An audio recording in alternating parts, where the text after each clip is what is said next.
지난주에 설교를 준비하면서 노진준 목사님의 이 예배 사색이라는 책을 제가 봤는데요. 그 책에 보면 예배를 숨바꼭질에 비유하는 이야기가 나옵니다.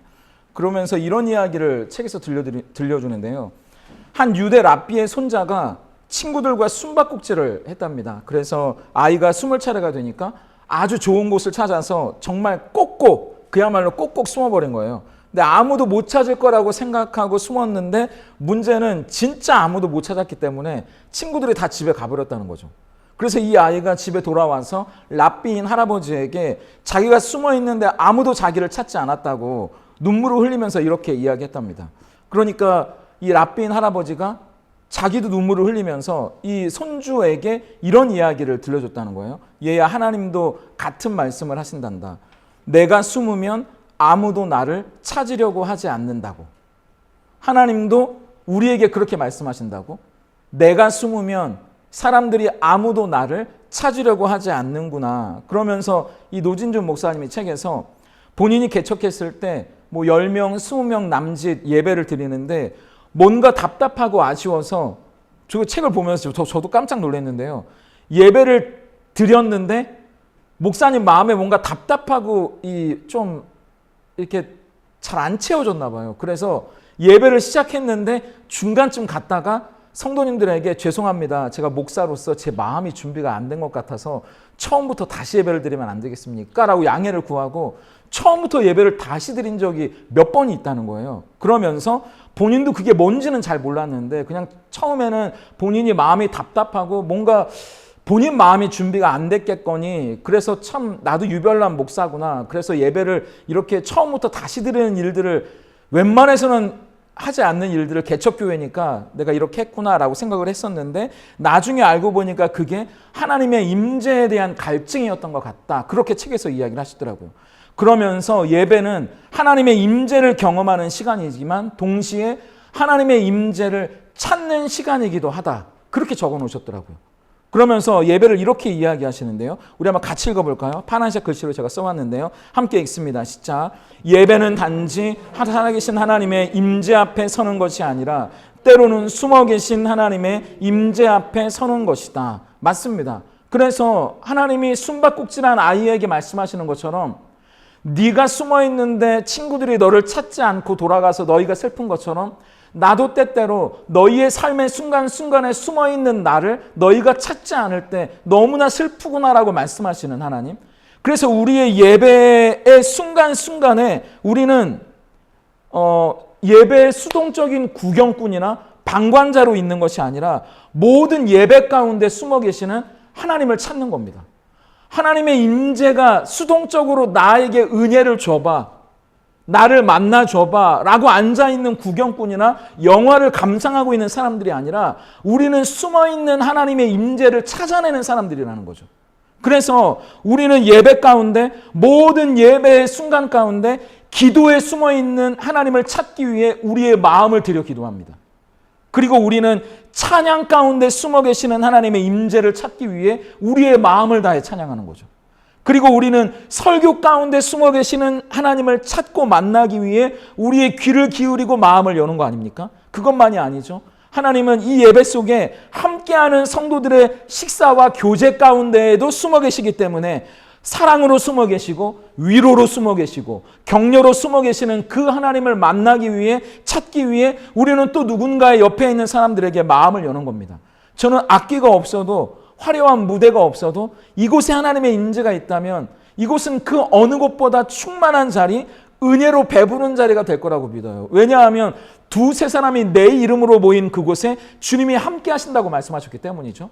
그렇다면 지금도 이 자리에 하나님은 함께 계세요. 문제는 그분이 이 자리에 계시지 않은 것이 아니라 그분의 임재를, 숨어 계신 그분의 임재를 찾아내지 못하는 우리의 문제라고 하는 겁니다. 그래서 오늘 우리가 드리는 예배뿐만 아니라 우리의 삶의 순간순간 하나님 앞에 나아가는 예배의 모든 순간순간이 하나님의 임재 가운데 수동적으로 구경하고 있는 방관자가 아니라 숨어 계시는 하나님의 임재를 찾아낼 수 있는, 정말 하나님의 은혜를 찾아낼 수 있는 그런 사람들, 그래서 그것이 그분의 기쁨이 되면서 우리의 기쁨이 되었으면 참 좋겠습니다. 오늘 말씀에는 그렇게 자기 인생에 숨어 계시는 하나님, 그 하나님을 찾기 위해 애쓰는 한 여인이 나오는데요. 이 여인은 뭔가를 계속 찾아 헤맵니다. 마르지 않는 우물을 찾고요. 남편을 찾아 헤매고요. 예배할 장소를 찾아 헤맵니다. 그런데 여전히 그녀의 운명은 달라지지 않아요. 여전히 기구합니다. 여전히 참 힘든 삶을 살아가요. 사실은 본인도 본인이 뭘 원하는지 뭐가 필요한지 잘 몰라요. 이 여인은 찾는 건 열심히 찾는데 정작 본인은 본인의 인생 가운데 뭘 찾는지 모른다는 이야기입니다. 그냥 답답한 거예요. 그냥 깝깝한 겁니다. 찾는데 찾아지지도 않고 뭘 찾는지도 몰라요. 꼭 우리 인생처럼 말이죠. 예수님이 그런 여인을 찾아가신 이유는 그 여인이 그토록이나 찾아 헤매이는 바로 그게 뭔지 알려주시기 위해서, 그리고 그걸 채워주시기 위해 찾아가셨다는 거죠. 그래서 지난주에 우리가 봤던 것처럼 버려진 땅, 기구한 운명의 한 여인이 예수님과 마실 물에 대해 이야기를 나누다가 결국 오늘 마실 물에 대한 이야기가 하나님 앞에 드리는 예배까지 이어지는 걸 우리가 보게 됩니다. 그러면서 과연 무엇이 진짜 예배인지, 무엇이 진짜 하나님을 만나는 예배인지 우리에게 가르쳐 주시는데요. 첫째, 무엇이 진짜 하나님을 만나는 예배냐? 만나야 할 분. 아까 말씀드렸던 진짜 그 하나님을 만나는 것이 진짜 예배입니다. 먼저 이 여인이 어떤 여인인지 예수님은 가서 네 남편을 불러오라는 뜬금없는 명령을 통해서 우리에게 보여주세요. 그러니까 여자가 대답합니다. 가서 네 남편을 불러와라 라고 말하니까 죄송한데요. 무슨 말씀인지 모르겠는데요. 저는 남편이 없습니다. 그렇게 이야기를 하는 겁니다. 중요한 건 그 다음 때 와요. 18절과 19절을 같이 한번 읽어볼까요? 함께 읽습니다. 시작. 너에게 남편 5이 있었고 지금 있는 자도 내 남편이 아니니 내 말이 참되도다. 여자가 이르되 주여 내가 보니 선지자로소이다. 예수님은요 지금 이 여자의 삶에 가장 은밀하고 민감한 부분을 건드립니다. 저도 교회에서 사역을 하면 성도님들이 등록을 하시거든요. 그럼 조심스럽게 그 성도님들이 어떤 분인지 여쭤보기도 하고요. 또 어떨 때는 가만히 보면서 그분들이 먼저 본인들의 이야기를 해주실 때까지 기다릴 때가 있어요. 그러면서 등록을 하면 등록카드를 쓰거든요. 근데 가끔 등록카드에 남자 성도님 이름, 여자 성도님 이름 아래 자녀들의 이름이 나오는데 자녀들의 성이 아빠와 다를 때가 있거든요. 그러면 말이 조심스러워집니다. 제 말이. 태도도 조심스러워지고요. 뭔가 사연이 있는 가정이기 때문이죠. 섣부르게 여쭤보거나 말실수라도 하게 되면 그게 그분들에게 상처가 될 수 있기 때문에 먼저 그분들이 이야기를 해오시기를 저는 기다릴 수밖에 없는 겁니다. 나중에 이야기를 들어보면 진짜 가슴 아픈 이야기, 안타까운 사연들이 다 있으시더라고요. 그러면 지나온 세월들에 대해서 위로도 해드리고 기도도 해드리고 또 격려도 해드리는데 지금 이 여자는요. 그게 한 번도 아니고요. 2번도 아니고 3번, 4번, 무려 5번이라는 이야기입니다. 그 이유가 뭐였을까? 어떤 사람은 이 여인이 부도덕했기 때문이다라고 이야기하는데 성경학자들, 요새 성경학자들은 그렇게 보진 않습니다. 왜냐하면 그 당시 유대 사회를 생각해 보세요. 그 당시 유대 사회는요 굉장히 보수적인 사회입니다. 만약 이 여자가 진짜 부도덕한 여인이었다면 5번씩이나 정식으로 결혼할 수 있었을까요? 정식으로 그걸 또 5번이나 결혼을 할 수 있었던 건 사람들도 인정할 수밖에 없는, 그리고 이 여자를 아내로 맞아들였던 남자도 인정할 수밖에 없는 그런 일들이 있었다는 걸 우리가 추측해 볼 수 있다는 거죠. 그래서 예를 들면 남편이 사고로 죽었다거나 아니면 남편에게 일방적으로 버림을 받고 이혼을 당했다거나 어쨌든 참 기구하고 불쌍한 삶을 살아온 여인이었다는 겁니다. 아마 이 여자는 깜짝 놀랐겠죠.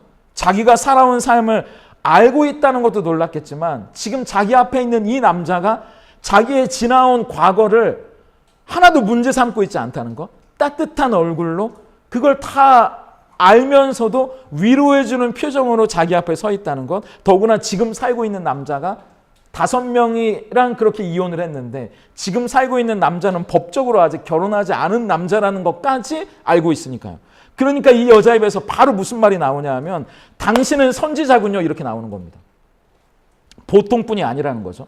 내가 알고 있는 모세와 같은 선지자군요. 우리가 지난주에는 예수님에 대해서 뭐라고 물어봤나요? 당신은 우리 조상 야곱보다 큰 자입니까? 라고 물어봤잖아요.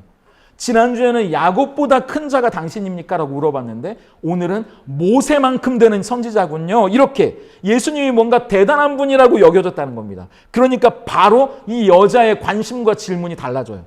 물에서 이제 이 여자가 예수님이 정말 뭔가 대단하고 자기의 과거까지 아는 분이라고 생각하니까 그 안에 있는 진짜가 나오는데 그 질문이 뭔지 20절을 같이 읽어보겠습니다. 함께 읽습니다. 시작.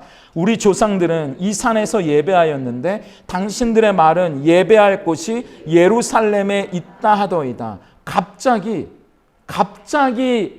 주제가 달라져요.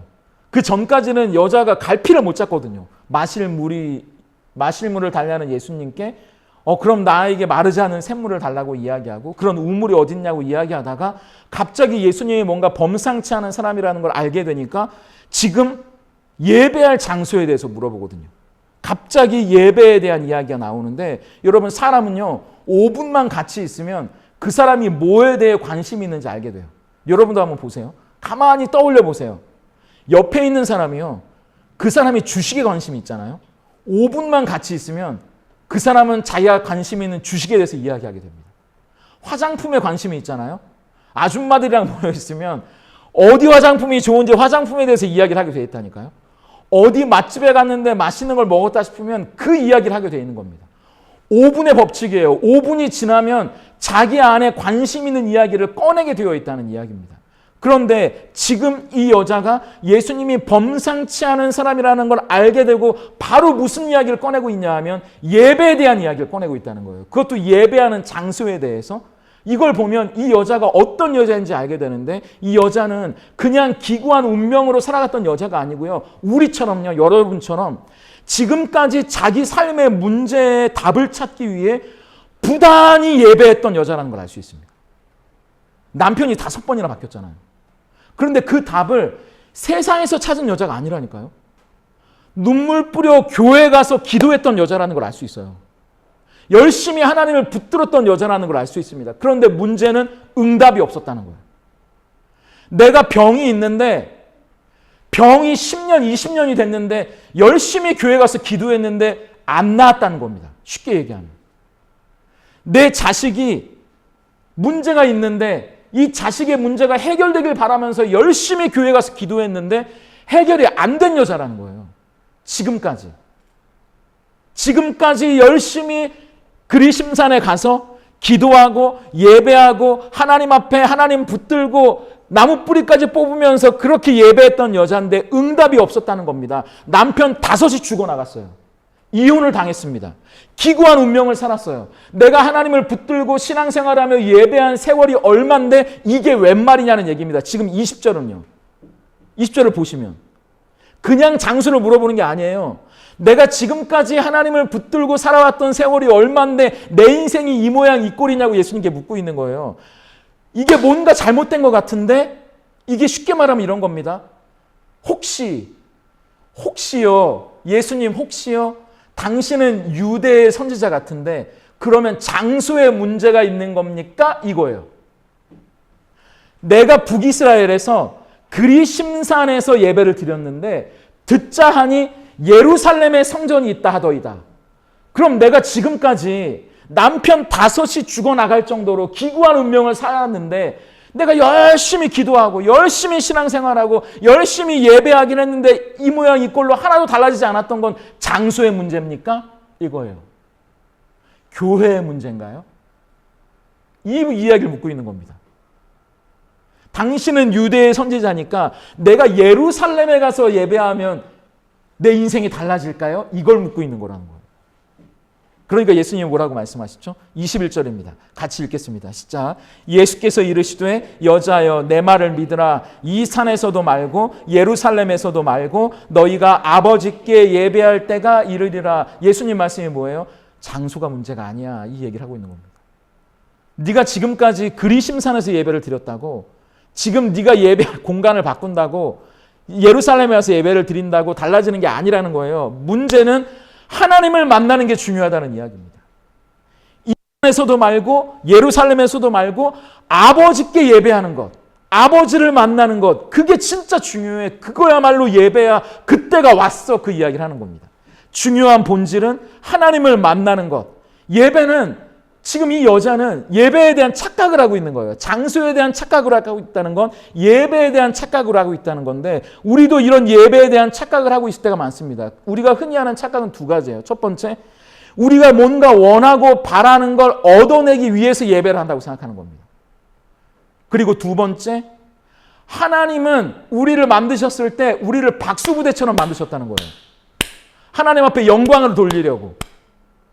마치 관객석에 앉아있고 하나님은 무대에 있어서 하나님이 뭘 하시면 우와 하나님 최고, 하나님 멋져, 이런 박수부대로 우리를 만드셨다는 겁니다. 이게 틀린 말은 아니지만 다 맞는 말은 아니라는 거예요. 왜냐하면 첫 번째, 우리가 원하는 걸 얻어내는 방법으로 우리를 예배로 부르시는 게 아니에요. 우리가 원하는 걸 주시죠. 우리에게 하나님은 예배 가운데 주세요. 여러분들에게 축복을 주시고 은혜를 주시고 사랑을 주시고, 그런데 여러분이 원하는 걸 주시는 게 아니라 하나님이 꼭 주셔야 할 걸 주시는 게 예배입니다. 그게 우리의 착각이라는 거예요. 그게 우리가 볼 땐 모르죠. 하나님이 꼭 주셔야 할 것, 우리에게 필요한 것, 하나님이 보실 때 가장 선하고 아름다운 것이 지금 우리한테는 필요하지 않은 것처럼 보일 때가 있거든요. 지금 당장은 우리에게 그게 좋지 않아 보일 때가 있는데 우리의 인생을 나중에 되돌아보면 그게 가장 좋은 거였다고 고백할 때가 온다는 이야기입니다. 그걸 주시기 위해 예배로 부르시는 거예요. 그리고 두 번째, 우리를 박수부대로 관객석을 채우기 위해서 부르시는 게 아니라 하나님은 우리에게 놀라운 광경을 오히려 보여주시려고 초대하는 겁니다. 데럴 존슨이라는 사람의 삼위 하나님과의 사귐이라는 책에 보면 이런 멋진 말이 나오는데요. 파란 글씨로 적어놨는데 좀 길어서 제가 읽어드릴게요. 성부, 성자, 성령 하나님은 그 관계 안에서 이미 충만한 기쁨과 만족을 누린다. 그러나 사랑이신 하나님은 그 사랑을 그 공동체 안에 가둬두지 않고 영원한 사귐으로 우리를 초대하신다. 그 완벽하며 흘러넘치는 공동체의 교제 안에 참여하여 그 완전한 만족과 사랑을 맛보기를 원하셨기 때문이다. 이것이 예배다. 이렇게 이야기해요. 쉽게 말하면 이런 겁니다.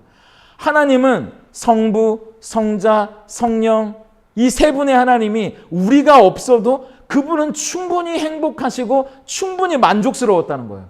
그게 하나님은 사랑이시라는 이야기입니다. 그 사랑의 관계 안에 그분은 완전히 완벽하게 계셨다는 거예요. 그게 너무나 충만한 행복이라는 거죠. 그런데 하나님은 우리를 지으셨을 때 그 충만한 사랑과 행복이 뭔지 우리를 초대하셨다는 거예요. 그 잔치의 자리에. 그래서 우리는 예배 가운데 그 하나님의 은혜 안으로 들어가면, 그 사랑 안으로 들어가면 우리가 하나님께 박수를 치는 것을 잊어버릴 정도로 야, 하나님의 사랑이 이렇게 멋있구나. 하나님의 은혜가 이렇게 아름답구나. 우리가 박수를 치는 것을 잊어버리고 그걸 감탄하며 볼 정도로 아름다운 광경을 목도하게 된다는 겁니다. 그게 예배라는 거예요. 그러니까 그건 특권이죠. 의무가 아니라 특권이고 강요가 아니라 즐거운 거라는 겁니다. 우리도 2시간짜리 영화를 1000만이 보면 나도 그거 빨리 보고 싶다는 생각이 들잖아요. 근데 1000만 영화 정도가 아니라 3000만, 4000만, 수십억이 봐도 질리지 않을 그 아름다운 하나님의 사랑, 그 은혜의 광경을 우리에게 보여주시려고 그 잔치로 우리를 부르시는 그 초대가 예배라고 하는 거죠. 그래서 하나님을 만나면 그분이 어떤 분인지 알게 되는데, 우리 한번 예레미야 29장 11절, 우리가 예배 가운데 만나는 그 하나님이 우리에게 들려주시는 당신의 생각은 이런 거예요. 같이 읽어볼까요? 시작. 여호와의 말씀이니라. 너희를 향한 나의 생각을 내가 아나니 평안이요 재앙이 아니니라. 너희에게 미래와 희망을 주는 것이니라. 하나님이 우리를 만나주시면 우리가 어떤 힘들고 어려운 상황 가운데 있다 해도, 절망스럽고 낙심되어 모든 걸 놓고 싶다고 해도 하나님은 우리를 다시 일으켜주시고 힘을 주시고 희망을 주시고 소망을 보여주시는 거죠. 그래서 가장 우리에게 보여주시는 희망과 소망이 이사야 7장 14절 이거 아닙니까? 같이 읽어볼게요. 시작. 보라, 처녀가 잉태하여 아들을 낳을 것이요 그의 이름을 임마누엘이라 하리라. 하나님이 우리에게 주시는 가장 아름다운 미래, 하나님이 우리에게 주시는 가장 멋진 꿈, 가장 위대한 소망, 예수 그리스도를 우리에게 선물로 주신다는 거죠. 이걸 사마리아 사람들, 북이스라엘 사람들은 몰랐다는 거예요. 이 사람들은 모세 오경만 가지고 있었거든요. 예언서를 가지고 있지 않았으니까. 그렇기 때문에 구원은 유대인에게서 난다는 이야기가 예수님이 그래서 말씀하시는 겁니다. 유대인의 계보를 통해 하나님의 아들이, 메시아가 유대인 가운데 태어난다. 그 이야기를 하는 거죠. 그것을 유대인들은 성경을 읽기 때문에 그 하나님을 안다.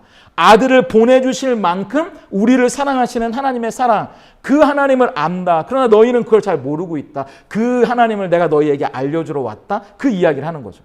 오늘 아들을 주시기까지 우리를 사랑하시는 하나님을 우리가 만나는 것이 예배라는 거예요. 북이스라엘 사람들은 그걸 몰랐다는 겁니다. 아들을 주시기까지 사랑하시는 하나님을 그들은 몰랐다는 거죠. 그저 무엇인가를 얻어내기 위해, 받아내기 위해, 하나님 앞에 구하기 위해 나갔을 뿐, 아들을 주시기까지 그들을 사랑하시고 그들에게 아름다운 미래와 꿈을 주시는 하나님을 몰랐다는 거예요. 그러나 우리는 우리에게 미래와 희망을 주시기 위해 그 아들까지 주실 만큼 우리를 사랑했던 하나님, 그 하나님을 만나면 끝나는 겁니다. 게임 끝, 쉽게 말하면. 그래서 제가 설교를 준비하면서 유튜브에 음악이 이렇게 나오는데 우연히 이 음악이 나오는데 설교를 준비하면서 제가 게임 끝 막 이런 이야기를 했잖아요. 근데 하나님을 만나면 끝이 난다 이런 찬양이 있더라고요. 이게 강찬 씨의 찬양인데요. 제가 가사를 읽어드릴게요. 모든 것이 끝났다고 말하는 사람들의 말을 듣지 말아라. 하나님은 아직도 너에게서 시선을 떼지 않았다. 세상에서 답을 찾지 말아라. 사람들을 의지하지 말아라. 너의 모든 문제는 하나님만이 해결할 수가 있다. 기도를 쉬지 마라. 찬양을 멈추지 마라. 하나님이 너를 주목하고 있다. 예배에 집중하라. 말씀을 붙잡아라. 하나님을 만나면 끝난 것이다. 너무 멋있더라고요. 강찬 씨의 이 찬양을 듣는데 제가 막 이 전율이 일어나면서 이 가사가 다예요. 모든 것이 끝났다고 말하는 세상의 말, 사람들의 말을 듣지 않아요. 우리는 하나님의 음성을 듣습니다. 왜냐하면 우리의 모든 문제는 하나님만이 해결하실 수 있고 하나님만이 답을 가지고 있기 때문이죠. 그 하나님이 이 예배 가운데 우리를 주목하고 있어요. 그렇기 때문에 이 예배 가운데 하나님을 만나면 끝난 겁니다. 하나님이 우리의 모든 문제를 해결해 주시고 우리의 인생의 길 가운데 동행해 주시고 그 길을 인도해 주시기 때문이죠. 하나님을 만나면 모든 게 끝나는 겁니다. 오늘 우리의 예배가 엉뚱한 것을 찾아 헤매는, 세상의 목마름을 찾아 헤매는 엉뚱한 이 시도가 아니라 정말 하나님을 만나는, 아들을 주시기까지 우리를 사랑하셨던 그분을 만나는 예배, 그분을 찾고 그분을 만나 정말 우리의 인생 가운데 우리가 가지고 있는 모든 문제들이 그분의 답으로 해결되는 귀한 예배가 될 수 있기를 예수님의 이름으로 축복합니다. 두 번째는 예수님을 만나는 게 예배예요. 첫 번째가 누구를 예배하는지, 우리의 대상에 대한 이야기라면, 두 번째는 어떻게 예배해야 하는지, 이 예배의 방법에 관한 이야기입니다. 23절을 같이 한번 읽어볼까요? 23절 함께 읽겠습니다. 시작. 아버지께 참되게 예배하는 자들은 영과 진리로 예배할 때가 오나니 곧 이때라. 아버지께서는 자기에게 이렇게 예배하는 자들을 찾으시느니라. 개역 한글은 옛날에는 신령과 진정으로 이렇게 되어 있었죠. 이게. 근데 그래서 우리가 이 말씀을 예배를 드리는 우리의 태도에 관한 말씀으로 많이 들었습니다. 신령과 진정으로 우리가 마음을 다해 그렇게 신령으로 또 우리의 진정함으로 예배를 드려야 된다. 이렇게 이야기를 많이 했었는데 그게 꼭 틀린 말은 아니지만 그냥 말대로만 한다면, 근데 성경에서 정확하게 이야기하는 것은 태도를 강조하는 것이 아니라 무엇으로 예배하는지를 우리에게 이야기해 주는 말입니다. 여기 보면 영은 푸뉴마죠. 성령으로, 우리 안에 있는 영으로, 그리고 이 진리는 알레테이아라는 말인데요. 헬라어로 진리, 실체, 참된 것 이런 말이에요. 근데 여기에 알레테이아, 진리, 참 이런 말이 어디에 또 나오냐 하면 요한복음 1장 9절에 예수님이 스스로를 가리켜서 뭐라고 말씀하시냐면 나는 참 빛이다 말했을 때 그 참이 알레테이아입니다. 그리고 15장에 나는 참 포도나무요 라고 말했을 때 이 참이 알레테이아예요. 그러니까 이 진짜, 영과 진짜로 예배할 때가 오나니 말했을 때 이 진짜는 예수님을 가리키는 말입니다. 그러니까 우리가 하나님 앞에 예배할 때 다른 것이 아니라 예수님을 통해서 예배할 수 있다는 거예요. 다른 그 어떤 것으로 예배할 수 없습니다. 왜냐하면 히브리서에 말했잖아요. 우리는 예수 그리스도께서 우리에게 가장 좋은 제물이 되셔서 더 이상 양을 잡거나 염소를 잡을 필요가 없이 예수님의 거룩한 피로 은혜의 보좌 앞에 담대히 나갈 담력을 얻었다고? 그렇기 때문에 우리는 예배 가운데 예수님을 통해서 나갈 수 있죠. 그래서 예수님이 이렇게 말씀하시지 않습니까? 요한복음 14장 6절 말씀 우리 같이 한번 읽어볼까요? 함께 읽습니다. 시작. 예수께서 이르시되 내가 곧 길이요 진리요 생명이니 나로 말미암지 않고는 아버지께로 올 자가 없느니라. 그래서 우리의 기도도 예수님의 이름으로 기도합니다가 되는 거고, 우리의 예배도 예수님을 통해서만 하나님 앞에 나갈 수 있는 거예요. 우리가 하나님께 나아갈 수 있는 통로도 예수님이고, 하나님이 우리에게 역사하시는 통로도 예수님입니다. 요한복음 3장 17절 같이 읽어볼까요? 시작. 하나님이 그 아들을 세상에 보내신 것은 세상을 심판하려 하심이 아니요 그로 말미암아 세상이 구원을 받게 하려 하심이라. 가장 기본적인 하나님께 나아갈 수 있는 길, 하나님이 우리에게 오실 수 있는 길, 그것이 예수님이기 때문에 우리는 예배 가운데 영과 진리, 예수님을 통해서만 하나님을 예배할 수 있는 것이고, 보다 본질적인 건 두 번째, 이 이야기를 하고 싶은 건데요. 우리는 예수님 안에서 비로소 예배 가운데 하나님이 우리의 인생 가운데 하고자 하시는 일들을 경험할 수 있기 때문입니다. 우리 고린도 후서 4장 6절 말씀을 같이 한번 읽어볼까요? 함께 읽습니다. 제가 좋아하는 말씀인데요. 시작. 어둠 속에 빛이 비쳐라 하고 말씀하신 하나님께서 우리의 마음속을 비추셔서 예수 그리스도의 얼굴에 나타난 하나님의 영광을 아는 지식의 빛을 우리에게 주셨습니다. 우리는 예수님을 통해서만 하나님을 알 수 있다는 거예요. 예수님의 얼굴에 나타난 하나님의 영광의 빛을 통해서만 우리의 인생이 복음으로 자유케 된다는 이야기입니다. 이 팀 켈러의 내가 만든 신이라는 책에 보면 그런 이야기가 나오는데요. 우리가 그러니까 예수님을 통해서 예배하지 않으면 이 예배는 의무감에서 드리는 예배, 그리고 우리에게 뭔가 강요하는 예배, 그래서 들리는 설교도 이렇게 해야 합니다. 저렇게 해야 합니다. 저렇게 해서는 안 됩니다. 그렇게 해서는 안 됩니다. 누구처럼 살아야 합니다. 이렇게 해야 합니다. 율법 같은 이야기를 우리가 듣게 되잖아요. 그런데 그렇기 때문에 우리 예배 가운데 예수님이 어떤 분인지, 예수님이 우리의 삶 가운데 행하고 이루신 일이 무엇인지를 통해 우리의 삶을 묶고 있는 모든 결박이 풀어지고 자유함을 누린다는 이야기입니다. 그래서 이 팀 켈러의 내가 만든 신에 보면 이런 내용이 나오는데요.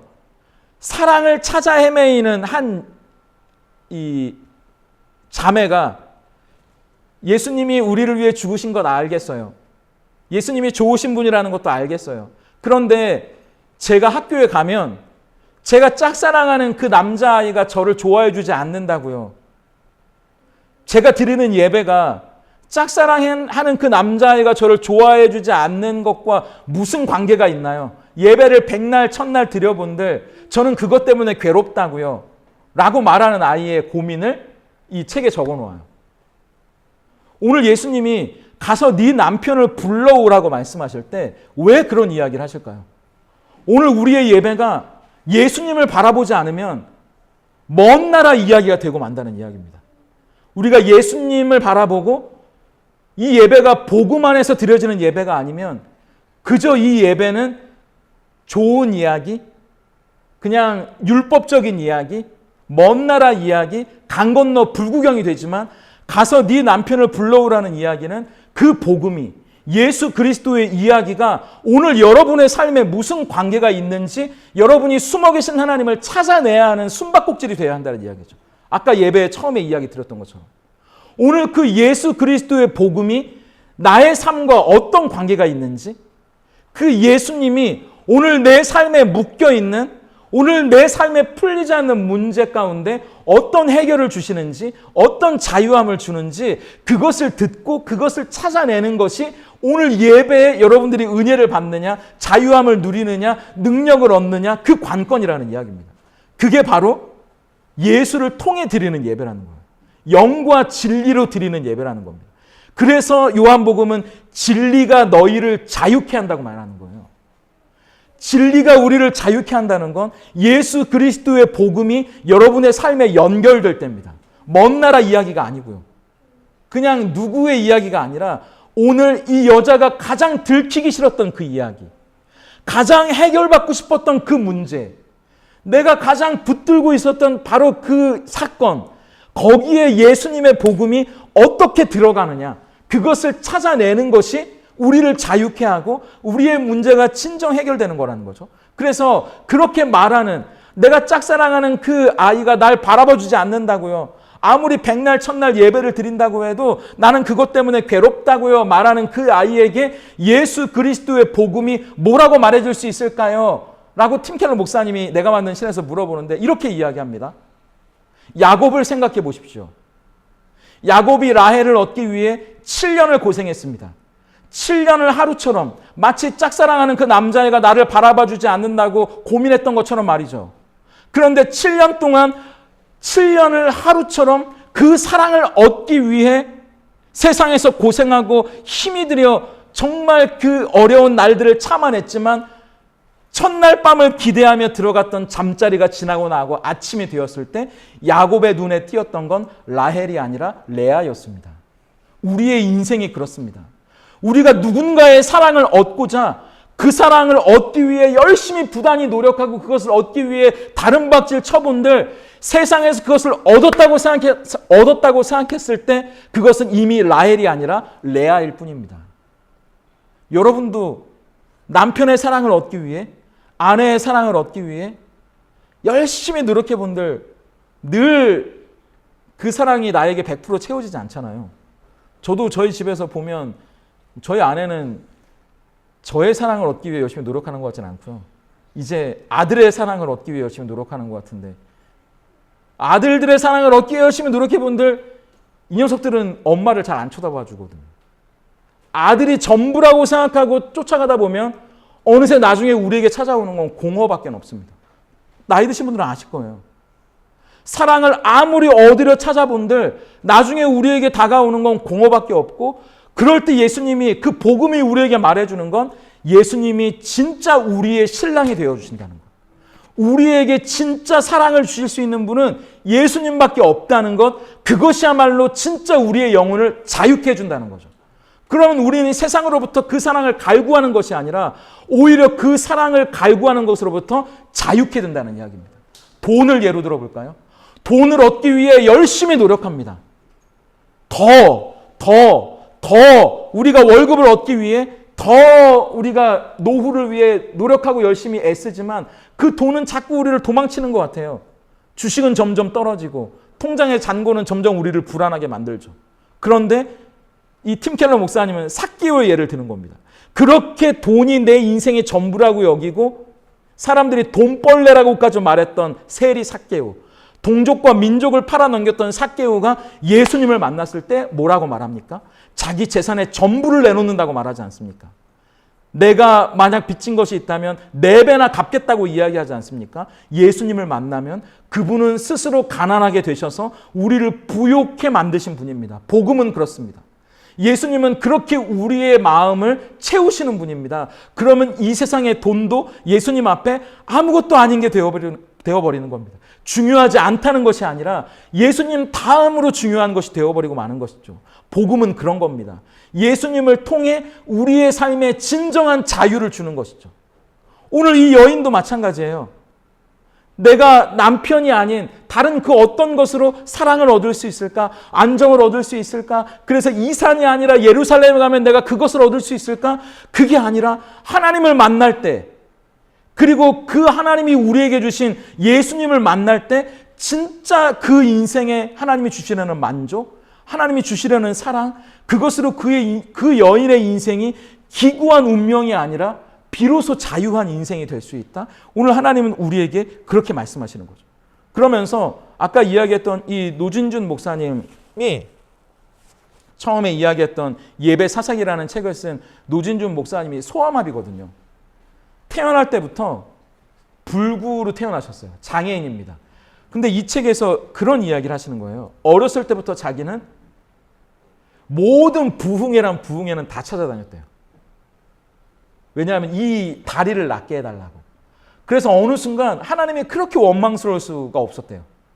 내가 이렇게 하나님께 이 다리를 낫게 해달라고 기도했다면, 이렇게 내가 순수한 마음으로 이 성아비를 좀 낫게 해달라고 기도했다면 하나님이 살아계신다면 이걸 좀 낫게 해줘야 되는 거 아닌가?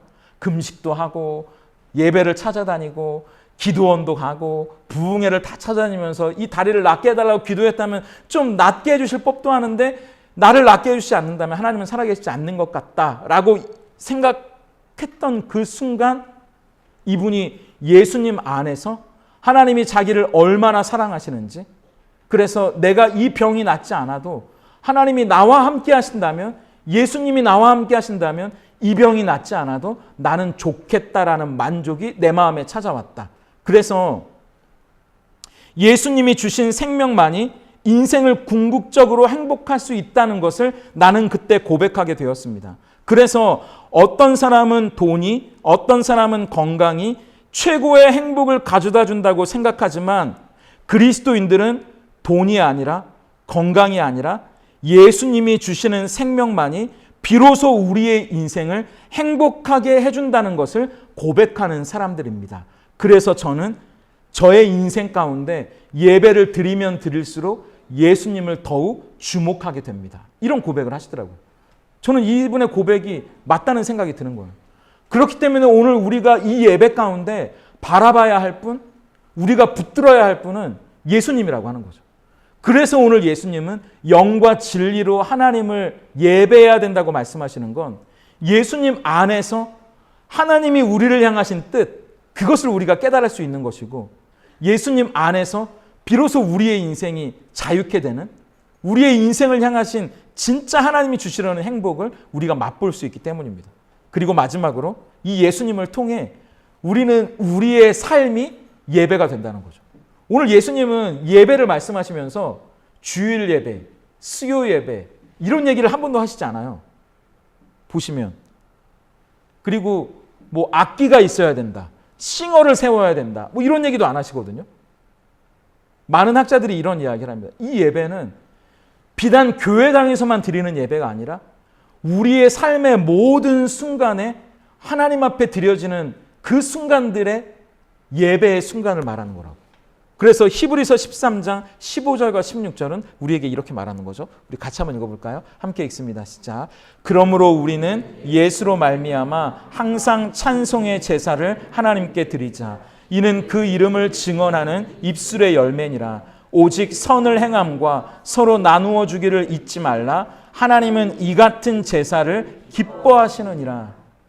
하나님 이 같은 예배를 기뻐하신다. 근데 이 예배가 지금 히브리서에 말하는 예배는 예배당에서 드리는 예배를 말하는 게 아니잖아요. 하나님은 이 같은 예배를 기뻐하시는데 이 예배가 뭐냐 하면 예수 그리스도로 말미암아 여러분의 삶에서 언제나 하나님께 감사하는 순간순간을 만들어가는 거예요.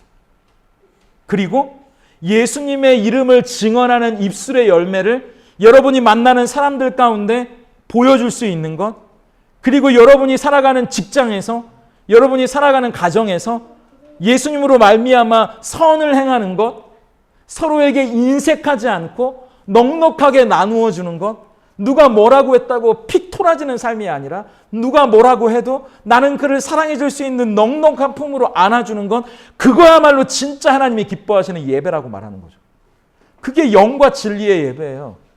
우리가 이 시간 드리는 것도 영과 진리의 예배는 건 맞지만 이 시간 드리는 한 시간의 예배만이 영과 진리의 예배가 아니라 우리가 세상에서 살아가야 할, 하나님이 기쁘게 받으셔야 할 수많은 순간순간들은 예수 그리스도로 말미암아 하나님 앞에 여러분의 순간을 감사의 순간으로 바꾸어 드리는 것, 그리고 여러분이 만나는 사람들 앞에 예수님이 어떤 분이신지를 증거하는 입술의 열매를 드리는 것, 그리고 예수님이 어떤 분이신지 여러분의 삶 가운데 선을 행하고 그리고 넉넉하게 그에게 사랑의 품을 나누어 주는 것, 그것이야말로 저 사람은 진짜 예수를 믿는 사람이구나, 저 사람 안에는 진짜 예수가 있구나, 그것이야말로 예수를 통해 드리는 예배의 순간인 거죠.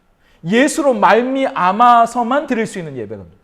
예수가 아니면 어떻게 그런 삶을 하나님 앞에 드릴 수 있을까요? 예수가 아니면 어떻게 그런 순간을 하나님 앞에 예배의 순간으로 바꿔낼 수 있겠습니까? 예수를 아는 사람만 그렇게 하나님 앞에 그 순간을 예배로 바꿔낼 수 있다는 거죠. 오늘 히브리서는 우리에게 그 이야기를 하고 있는 겁니다. 이 순간만이 아니고요. 우리는 뭐 큰 교회가 아니니까. 저도 막 옛날 보면 큰 교회 있을 때는 막 1시간 반 예배를 끝나면 예배당 나가면서부터 사실은 뭐 잘 모르잖아요. 우리 소그룹이 아니면 누가 우리 교인인지도 몰라요. 주차장에서 차를 이렇게 됐다고 서로 싸우고요. 알고 보니까 우리 교인이에요. 그리고 막 도로에서 뭐 알고 보니까 우리 교인끼리 싸우고 있고, 그게 아니라 1시간 드리는 이 순간만이 예배가 아니라 이제 이 예배가 끝나면 이제 저 예배당 문을 열고 나가면 진짜 우리가 바꾸어 가야 할 우리의 삶의 예배가 우리를 기다리고 있는 것이죠. 그 예배의 삶이야말로 진짜 영과 진리로 드려야 할 우리의 예배의 순간이 되는 겁니다. 그렇기 때문에 하나님이 이렇게 말씀하시는 거죠. 요한복음 4장 23절 마지막으로 같이 읽어볼까요? 함께 읽습니다. 시작. 아버지께 참되게 예배하는 자들은 영과 진리로 예배할 때가 오나니 곧 이때라. 아버지께서는 자기에게 이렇게 예배하는 자들을 찾으시느니라. 처음에 말했던 것처럼 우리만 하나님을 찾는 게 아니고요. 하나님도 우리를 찾고 계신답니다. 우리만 하나님의 임재를 찾아내는 사람들이 아니라 하나님도 그렇게 하나님을 예배하는 자들을 찾고 계신데요. 옛날 드라마를 보면 나 잡아봐라 하고 서로 막 뛰어다니면서 막 풀썩 넘어지고 그럼 뭐 서로 잡고 까르르 웃고, 저만 지금 신나가지고 다 무서운 얼굴로 저를 쳐다보고 계시면서 언제적 얘기를 하고 있냐고, 다 잊어버린 지 오래라고 하시는데, 우리도 하나님이 거기 계신다고 생각하고 그분을 찾고 하나님도 거기 우리가 있을 거라고 찾아오시는 바로 그 하나님과 우리가 만나는 사랑의 순간이 예배가 될 수 있다면 얼마나 좋을까요? 하나님이 거기 계시는데 그분을 찾아낼 수도 없고, 하나님은 우리가 거기 있을 거라고 생각하는데 우리를 찾아낼 수도 없는 곳이 예배의 순간이라면 그거야말로 가장 비참한 예배의 순간이 아니겠습니까? 이 자리뿐만이 아니고요. 이 자리에서는 예배하는 것 같지만 우리가 살아가는 삶의 순간에서 예수를 안다면 우리의 모든 순간순간을 그렇게 하나님이 임재하시는 자리로, 하나님을 찾아내는 예배의 순간으로 만들어갈 수 있는 사람들이 우리가 되면 좋겠습니다. 그래서 그곳에서 예수로 말미암아 항상 찬송의 제사를 하나님께 드릴 수 있는 사람들, 바울과 실라가 감옥에 갇혀 있지만 그곳 예수로 말미암아 그 자리를 예배의 자리로 만들어냈던 것처럼 우리가 어떤 자리에 있든지, 어떤 힘든 곳에 있든지, 어떤 처지에 있든지 우리는 예수로 말미암아 그 자리를 찬송의 자리로, 예배의 자리로 하나님 앞에 드릴 수 있는 것이죠. 그리고 그 예수의 이름을 증언하는 입술의 열매를 하나님 앞에 드릴 수 있는 거죠. 원망과 불평과 짜증과 뒷담화의 열매를 드리는 것이 아니라 내가 누구를 믿는 사람인지, 내 안에 누가 살아있는지, 나는 누구를 살아가고 있는 사람인지 내 입술을 통해 예수 그리스도를 증언할 수 있는 열매를 하나님 앞에 드리는 삶의 예배, 선을 행하고 넉넉히 서로에게 나누어 줄 수 있는 진짜 하나님이 기뻐하시는 이 같은 예배를 기뻐하시고 이렇게 예배하는 자들을 찾으신다고 하시는 바로 그 한 주, 그 삶이 우리의 삶이기를, 그렇게 예수님과 함께 걸어가는 우리의 예배, 삶의 예배가 될 수 있기를 예수님의 이름으로 축복합니다.